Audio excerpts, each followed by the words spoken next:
What to do, folks? This is Acid Root. So I'm going to review Jay-Z and Kanye West's collaboration album, Watch the Throne. Now, this was kind of a big deal back throughout 2011. This was kind of one of the mammoth albums of that year, with things like LMFAO's album, Bruno Mars's album cresting over into that, Adele's album, and things of that nature. But this is definitely one of the probably signature rap albums from 2011. I mean, two A-list, triple A-list rap stars collaborating on like not just rap songs, but like contemporary and especially kind of like commercial. Like they really aim for like commercial kind of vibes on here, and they just kind of like spread out and kind of got comfortable on this particular project, and that's like the whole atmosphere. It really was this was an album that I think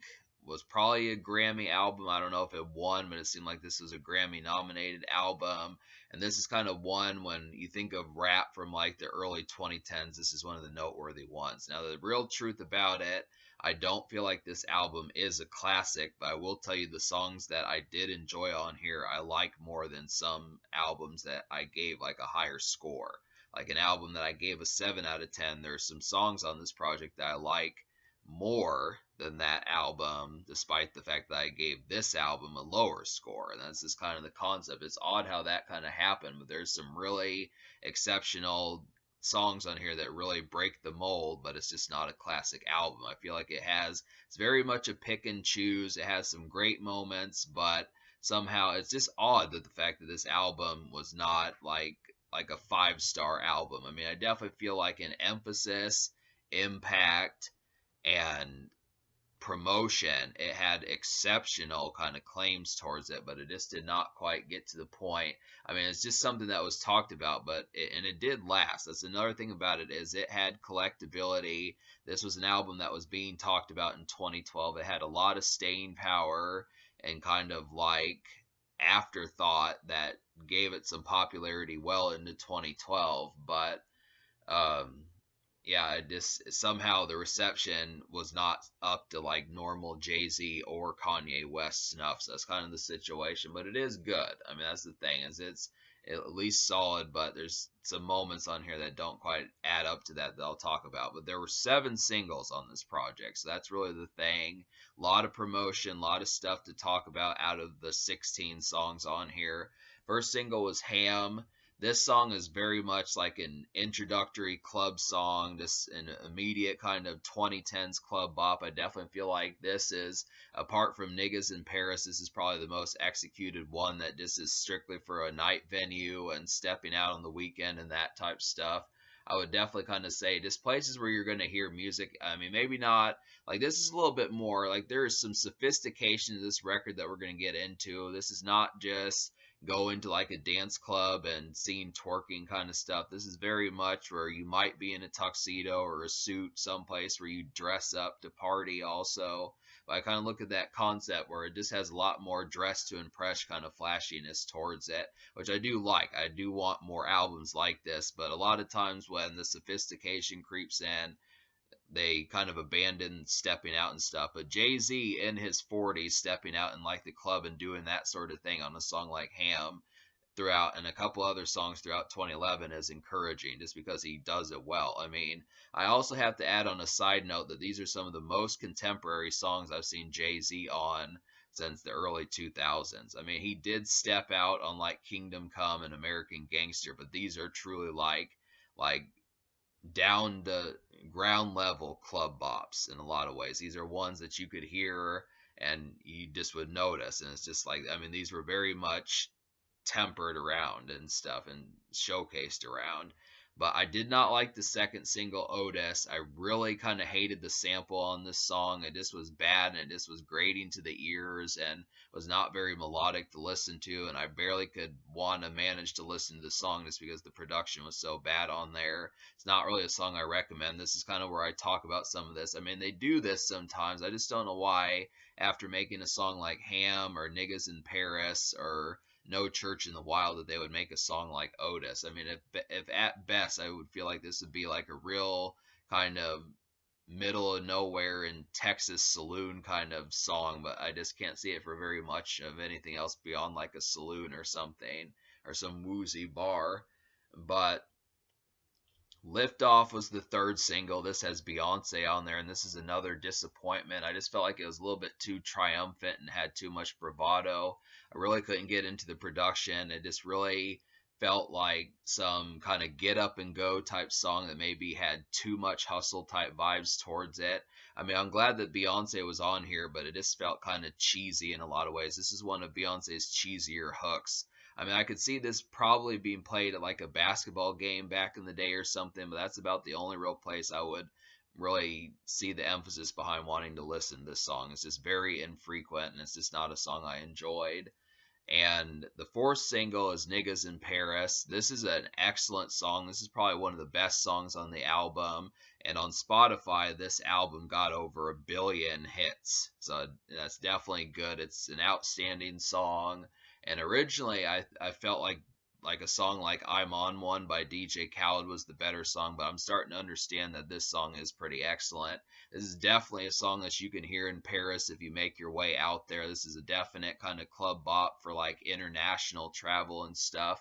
Easy kind of going type stuff to just say, hey, I'm not just going to New York or California or something, but getting a passport, that type stuff, and doing that sort of thing is just, and it's just an overall excellent club song. This is an example of two monoliths really going out and stepping out and doing it with finesse and talent, as opposed to this kind of having like this like standoffish, oh, I don't really do this type of thing. They were actually enjoying themselves, and it's appreciable that they made such a thumping club bop. This is another example of Jay-Z in his 40s stepping out, or it's like, fuck yeah, this kind of works. So I mean, there definitely need to be more songs like this, not just from these guys, but just in general for folks who try to use the card that they're too old to do it. But you very much can make, I mean, this is a good example of a club bop for more like elder state kind of attitude and stuff. It's just good. It's a very suave song.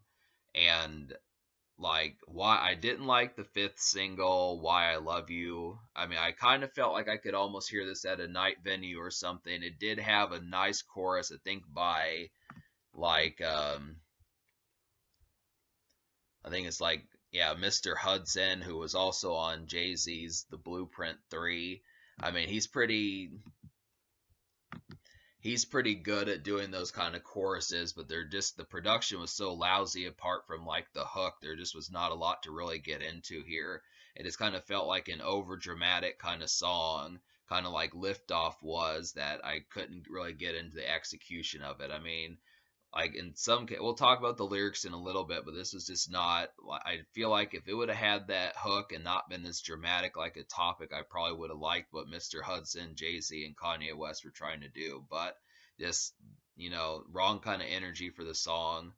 Well, maybe not wrong. I mean, it's good to have those kind of like um it's good to kind of have those warming kind of songs, but I don't know. I mean, it kind of did it, but it kind of didn't. I mean, I would almost say it's an almost song, but it's just not quite there yet.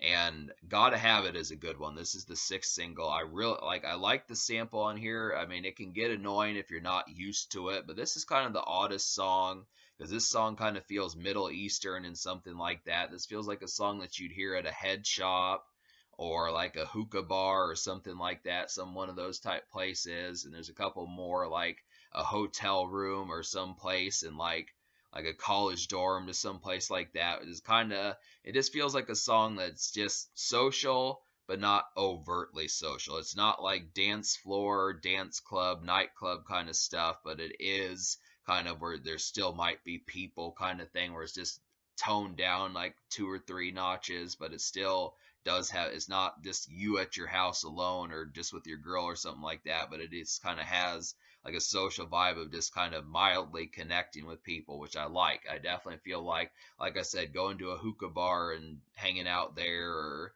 going to like a head shop and kind of that sort of bop, those type places, it just works extremely well. And then the seventh single is really excellent. This is another of the best songs on the album, the No Church in the Wild. This has Frank Ocean and The Dream on there, two pretty stellar hook artists to help bolster this song. And this is just the emphasis behind this song. Like I've heard this song in movies, but I just kind of feel like it just has a very charming and kind of overcast, endearing kind of format to where this is one of the largest songs on here. I feel like this is the kind of song that upper echelon type folks like Denzel Washington could kind of listen to, where maybe some folks wouldn't quite listen to as much as some of these other ones, but I feel well, actually, this is a pretty high up album, but just to kind of say that this is an example of a song that just has an overcast. Like, this is kind of what folks that don't listen to rap might hear and still like, and that type of stuff. For folks that maybe grew up on Elton John or Bob Seger or some of that type stuff, to be able to say that they could still listen to this bop also, I kind of feel like it is a night venue song. I do feel like it's definitely like a stepping out kind of song, and it has that kind of feel of just being out and about, not just, I mean, I think this is kind of a song that you could hear at like a sports bar or a bar or something like that, but it could also be played at like places where there's like promotional type stuff and night venues and high status clubs and that type stuff, just to be able to talk about that sort of thing. So it's just an overall good song, and Frank Ocean really knocked this hook out of the park. It just has so many good feels, great production on there. It's overall great. So, but yeah, now to talk about the album. The thing about this project, I'm reviewing the deluxe edition, but here's the thing about this album. There's really not much to the deluxe edition beyond the song Ham, which is one of the singles. I talked about it, but Ham is the only, in my opinion, good song out of the four extras that you get. I mean, it's a good reason to get the album or the deluxe for that, but just understand, I just felt like songs like Prime Time and The Joy just had pretty lousy productions, kind of awkward variations of where to listen to those. And The Illest Motherfucker Alive felt like a song that you'd hear in the movies or something, but it took way too long to start up.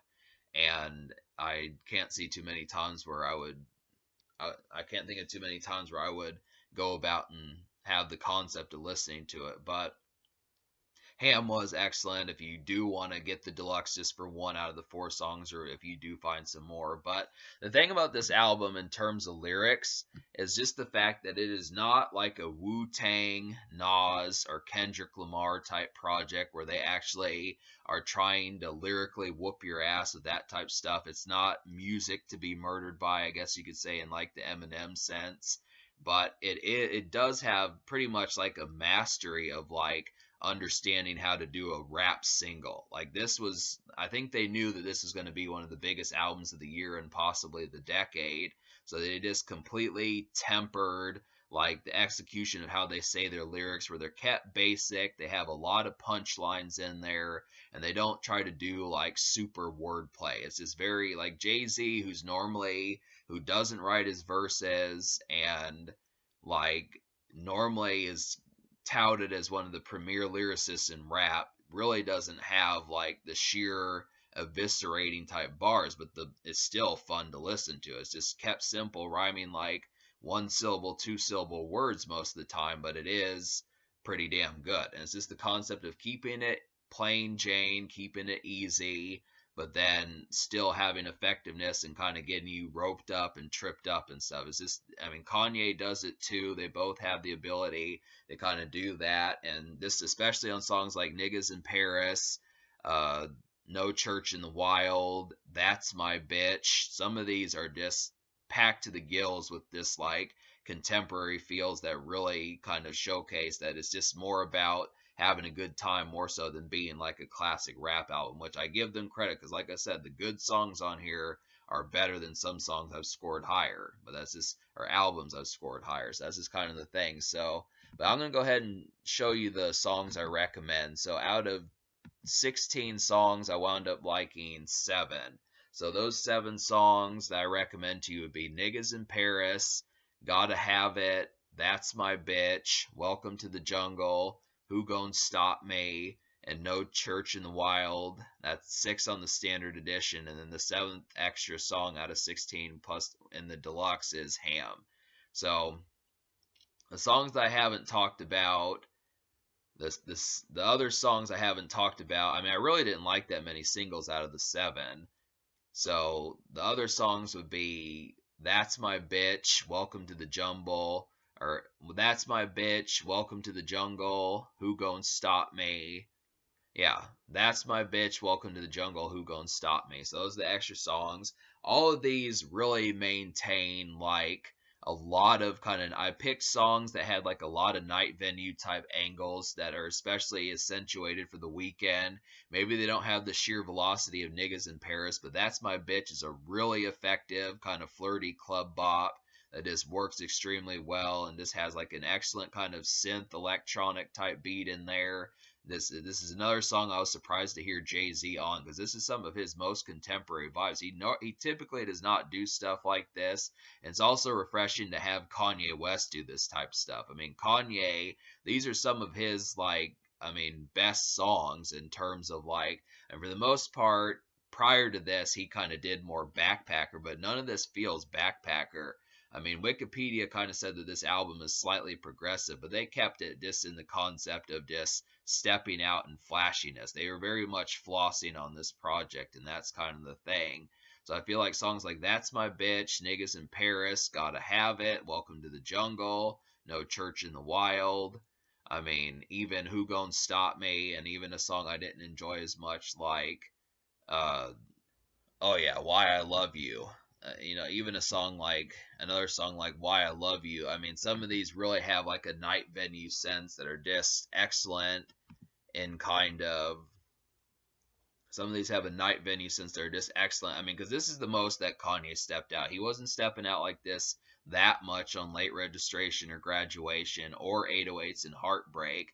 And it's been a while since I've listened to Dark Fantasy, but I feel like this is one of Kanye's most vivid and just kind of like outgoing projects, and definitely ditches most of the backpacker type feel in exchange for just a lot of kind of braggadocious, cocky bravado that just hasn't been seen. I mean, they both had it, but this is on full display here, and that's kind of the concept. So it's just good stuff. I liked "Welcome to the Jungle," the Swiss Beats beat. This is a really nice one. It's definitely meant for casinos and gambling spots and more higher up kind of night venues and stuff where you're going to spend a lot of money, more than a couple $1,000. And like another one was "Who Gon' Stop Me." This had a great sample.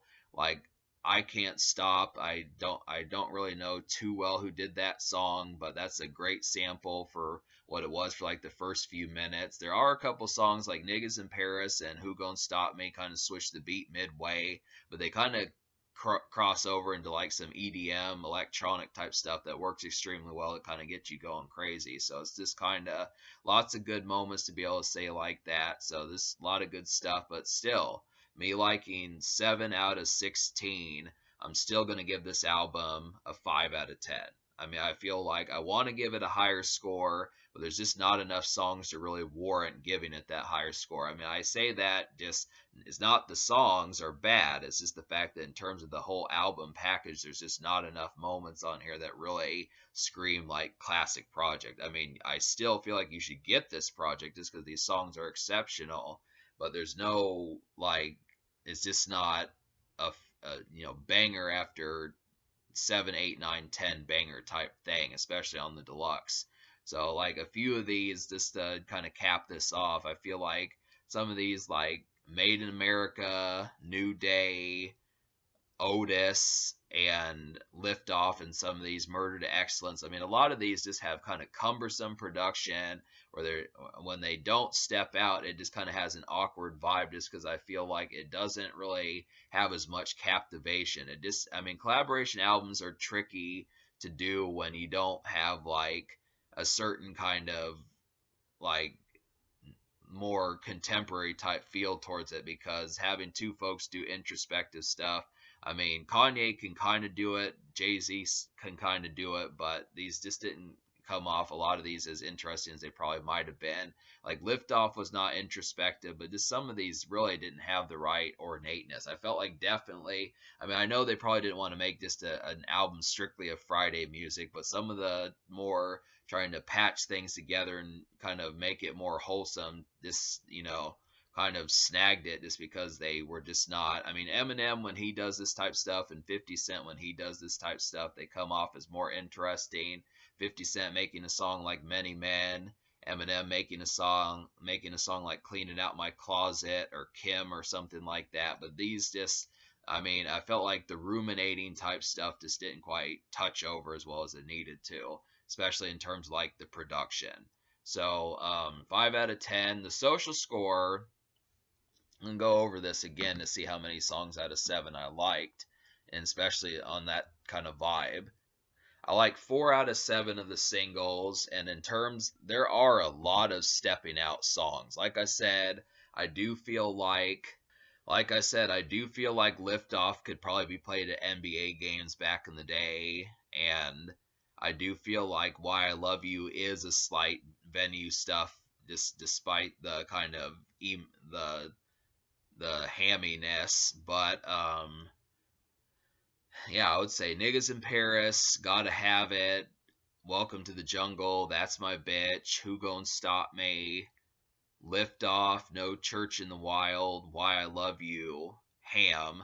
That's like 9. I mean, there are multiple joints for stepping out. So I am going to give this album a higher social score. I'm going to give it basically like, I would say, a 7.5 out of 10 in terms of that, because it does have a lot of stepping out moments that I think may connect with more people, more so than this album connected with me. But I just would have to kind of say that it's, some of it's kind of patchy just in terms of the altitude of what you mix with it. But there are multiple songs for stepping out and just going out and having a good time in multiple scenarios for some of those moments like I listed. So 7.5, basically almost the whole way through.